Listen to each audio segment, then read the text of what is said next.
Baik, assalamualaikum warahmatullahi taala wabarakatuh. Perkenalkan nama saya Ahmad Hidayat.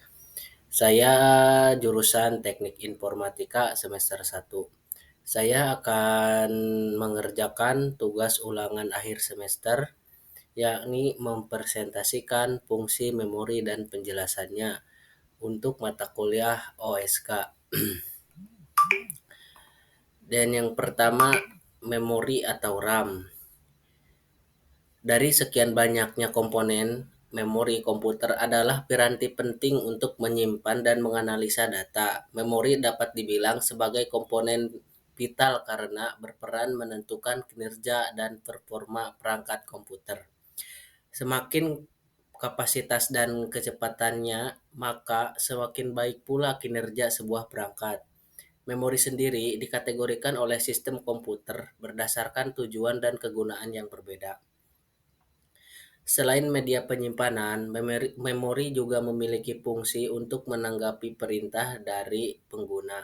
Komponen ini menampung setiap instruksi dari berbagai sumber agar program bisa berjalan sebagaimana mestinya. Dan apa itu memori komputer? Jadi, memori komputer adalah perangkat keras yang digunakan untuk menyimpan data berupa informasi atau instruksi yang bersifat sementara maupun permanen.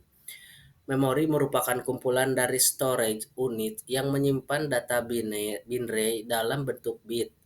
Setiap blok memori terdiri dari sejumlah kecil komponen. Sebagian bagian kecil ini disebut sel. Jadi dalam sebuah memori itu banyak sekali bit dan komponen-komponen kecil atau disebut sel.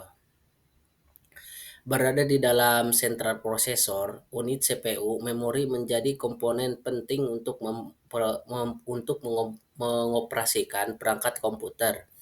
Setiap data dan program yang diproses oleh prosesor semuanya akan disimpan pada memori. Data yang bersifat sementara akan hilang secara otomatis jika perangkat dimatikan. Sedangkan data yang bersifat permanen akan tetap ada sekalipun aliran listriknya dimatikan.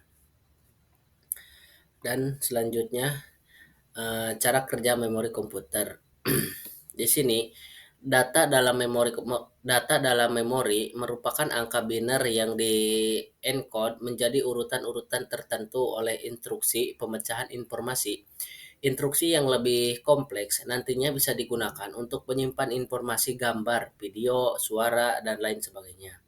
Kamu tentu pernah mendengar istilah byte, bukan? Nah, byte ini adalah kumpulan informasi yang ada dalam satu sel. Setiap memori memiliki lokasi dan alamat yang berbeda. Semua ditulis dalam bilangan heksadesimal basis 16.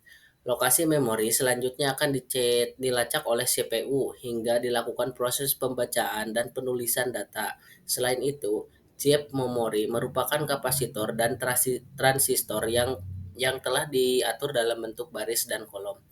Kapasitor berperan sebagai elemen penyimpanan, sedangkan transistor bertindak sebagai switch. Nah, dan di sini gambar ilustrasi dari sebuah memori.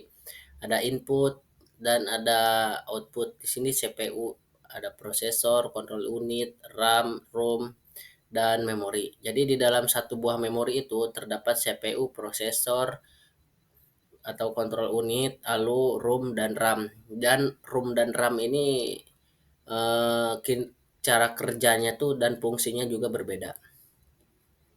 Selanjutnya, fungsi memori komputer.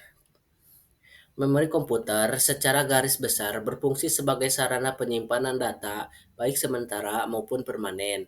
Adapun fungsi dari memori yakni menyimpan data dari perangkat input hingga dikirimkan ke arithmetic and logis unit atau ALU.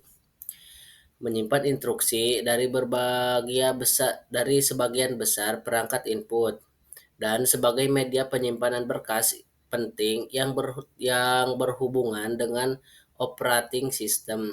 Menyimpan data semua aplikasi dan chat dapat digunakan untuk membackup data. Dan yang terakhir menyimpan data multimedia.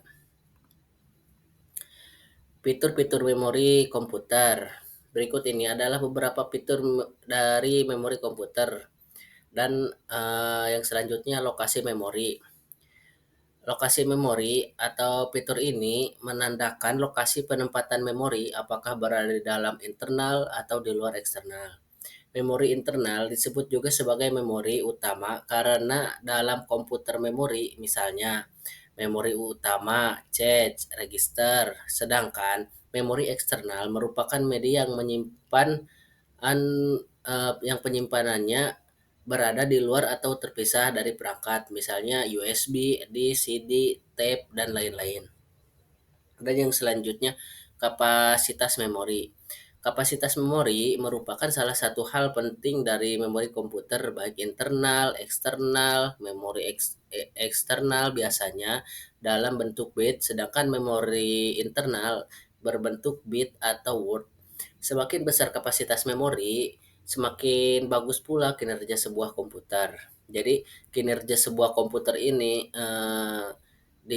bisa juga dilihat dari kapasitas memorinya juga, dan kecepatan komputernya juga dilihat dari berapa besar memori atau ROM-nya ini. Dan selanjutnya ini unit transfer. Fitur ini mengukur kecepatan proses penulisan dan pembacaan data pada internal memori. Kecepatan transfer data umumnya memiliki tingkat yang sama dengan ukuran Word. Sementara pada eksternal memori, transfer data tidak akan sama dengan Word karena unitnya transfer cenderung lebih besar. Dalam hal ini, unit transfer memori eksternal berbentuk blok. Terus yang selanjutnya metode akses. Fitur metode akses mencakup bagaimana cara perangkat menulis dan membaca memori. Metode akses yang dimaksud diantaranya yaitu Associative Access Method merupakan jenis memori yang memaksimalkan kinerja pencarian data berdasarkan alamat memori. Dan yang kedua, Direct Memory Address merupakan metode akses yang memungkinkan data dapat diambil secara langsung dari main memory oleh perangkat input ataupun output. Terus yang ketiga, Random Access Method merupakan metode yang memungkinkan akses data pada memori dilakukan secara acak. Yang keempat, Sequential Access Method.